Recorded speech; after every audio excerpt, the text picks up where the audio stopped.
to the problems we face. Mr. Speaker. John Hayes. Thank you, Mr. Speaker.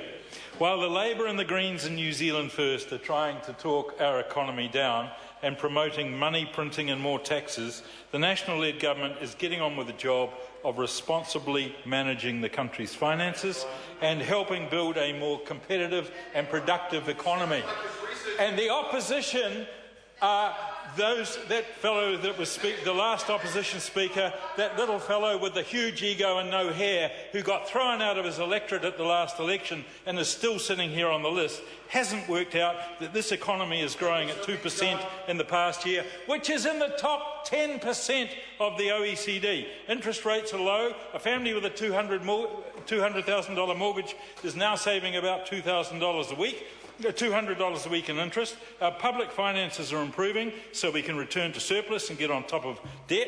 Look, here, this is how we're getting on track of government spending and returning to surplus. And, Mr. Speaker, the policies proposed by our opponents, including printing money, increasing the supply of money, and will only increase inflation. That means interest rates will go up, so your mortgage costs will go up, so your business costs will go up. This will reduce real wages, it'll cut jobs, and it means on top of everything else you buy, it means the price of petrol would go up. Here's a couple of views of commentators since the last speaker mentioned Shabil Yaqub. He rubbished the idea, saying printing money is a policy of last resort and it wouldn't necessarily stop manufacturing and jobs going offshore. It might be free money in the short term, but in the long term it will lead to higher inflation that reduces the standard of living for most people, and the impact tends to be much greater on low-income households rather than higher-income households.